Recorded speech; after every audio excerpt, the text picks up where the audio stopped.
దేశంలో ఎలాంటి సర్వేలు వచ్చినా సరే అందరిలో ఉన్న ఆసక్తి ఉత్తరప్రదేశ్ ఎన్నికల మీదే. రాబోయే ఉత్తరప్రదేశ్ అసెంబ్లీ ఎన్నికల్లో ఎవరు గెలుస్తారు? బీజేపీ తిరిగి అధికారాన్ని సంపాదించుకోగలదా? యోగి ఆదిత్యనాథ్ మళ్ళీ ముఖ్యమంత్రి కాగలరా? లేదు అంటే అధికారం చేతులు మారి సమాజ్వాదీ పార్టీ అధికారంలోకి వచ్చి అఖిలేష్ యాదవ్ ముఖ్యమంత్రి అవుతారా? బీజేపీ గెలవాలని బీజేపీ అనుకూల శక్తులు, బీజేపీ ఓడిపోవాలని బీజేపీ వ్యతిరేక శక్తులు గట్టిగా కోరుకుంటున్నాయి. ఉత్తరప్రదేశ్లో ఎలాంటి ఫలితం వస్తుందో ఆ ఫలితం యొక్క ప్రభావం పక్క రాష్ట్రాల మీద కూడా ఉంటుంది. కాబట్టి అంటే మధ్యప్రదేశ్, రాజస్థాను, తర్వాత గుజరాత్, ఢిల్లీ, హర్యానా ఈ అన్ని రాష్ట్రాల మీద కూడా ఉత్తరప్రదేశ్ ప్రభావం ఉంటుంది. అందులోనూ ఉత్తరప్రదేశ్ ఎన్నికల తర్వాత మధ్యప్రదేశ్లో ఎన్నికలు ఉన్నాయి, రాజస్థాన్లో ఎన్నికలు ఉన్నాయి. అక్కడ కూడా భారతీయ జనతా పార్టీని అధికారంలో ఉంది. ఉత్తరప్రదేశ్లో కనుక బీజేపీ ఓడిపోతే ఆ రాష్ట్రాల్లో కూడా బీజేపీ ఓటమికి పునాది పడే అవకాశం ఉంటుంది. ఒకవేళ బీజేపీ గెలిస్తే ఆ రాష్ట్రాల్లో కూడా మళ్ళీ బ్రహ్మాండంగా బీజేపీ గెలవడానికి ఒక ఉత్సాహం వచ్చినట్టు ఉంటుంది అని బీజేపీ వ్యతిరేకుల్లో ఒక కోరిక, బీజేపీకి అనుకూలంగా ఉండే వాళ్ళలో మరో కోరిక.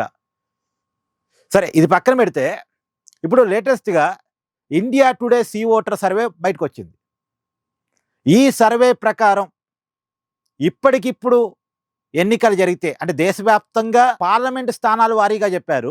అసెంబ్లీ స్థానాలు కాదు వీళ్ళు చెప్పింది, పార్లమెంట్ స్థానాలు.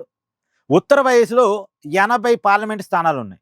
ఈ 80 పార్లమెంట్ స్థానాలకు ఇప్పటికిప్పుడు ఎన్నికలు వస్తే ఎన్డీఏ కూటమికి 38 స్థానాలు, ఇండీ కూటమికి 41 స్థానాలు వస్తాయని.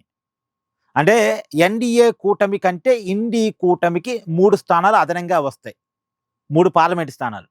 2024 పార్లమెంట్ ఎన్నికల సమయంలో ఉత్తరప్రదేశ్ రాష్ట్రంలో ఇండీ కూటమికి 43 స్థానాలు వచ్చాయి, ఎన్డీఏ కూటమికి 36 స్థానాలు వచ్చాయి. అంటే 2024 పార్లమెంట్ ఎన్నికలతో పోల్చినప్పుడు ఎన్డీఏ కూటమికి 2 పార్లమెంట్ స్థానాలు పెరిగే అవకాశం ఉంది, ఇండీ కూటమికి 2 స్థానాలు తగ్గే అవకాశం ఉంది అనేది ఇండియా టుడే సర్వే అంచనా. అయినా సరే వీళ్ళకి 2 స్థానాలు పెరిగి వాళ్ళకి 2 స్థానాలు తగ్గినా సరే ఇప్పటికీ కూడా ఇండీ కూటమికే మెజారిటీ ఉంది. ఇప్పుడు మహారాష్ట్రలో ఎన్డీఏ కూటమి పికప్ అయిందట, కానీ ఉత్తరప్రదేశ్లో మాత్రం కాలేదు. ఎన్డీఏ కూటమి మీద ఇంకా వ్యతిరేకత ఉంది, బీజేపీ మీద వ్యతిరేకత ఉంది అనేది India Today C voter survey అంచనా. మన దేశవ్యాప్తంగా చూసినప్పుడు ఎన్డీఏ బాగానే ఉంది, మోడీ మళ్ళీ గెలవగలరు. బీజేపీకి కూడా 261 స్థానాలు వస్తాయి. మొత్తం ఎన్డీఏ కూటమిగా దేశవ్యాప్తంగా 326 స్థానాలు వస్తాయి. అంటే దేశవ్యాప్తంగా ఎన్డీఏ కూటమి బాగుంది, బీజేపీ బాగుంది. కానీ ఉత్తరప్రదేశ్కి వచ్చేసరికి మాత్రం బీజేపీకి కొంత వ్యతిరేకత ఉంది. బీజేపీ కంటే ఎన్డీఏ కూటమి కంటే ఇండీ కూటమి బాగుంది అనేది వీళ్ళ అంచనా. మరి ఈ అంచనా ప్రకారం రాబోయే ఉత్తరప్రదేశ్ ఎన్నికల్లో యోగి ఆదిత్యనాథ్ గారికి కష్టమే. వీళ్ళ అంచనా ప్రకారం అయితే వీళ్ళు అసెంబ్లీ ఎన్నికల మీద సర్వే ప్రకటించలేదు, కానీ వీళ్ళు చెప్తున్న అంచనాలు అసెంబ్లీ ఎన్నికలకు కూడా కన్వే చేసుకుంటే అంటే 2024 పార్లమెంట్ ఎన్నికల నాటి ఫలితాలు చూసినా ఇప్పుడు వీళ్ళ సర్వే అంచనాలు చూసినా ఈ రెండింటిని పోల్చి చూసుకున్నా సరే యోగి ఆదిత్యనాథ్ గారు మళ్ళీ గెలవడం కష్టమే. మరి చూడాలి మరి ఏం జరిగిద్ది ఏంటి అనేటువంటిది.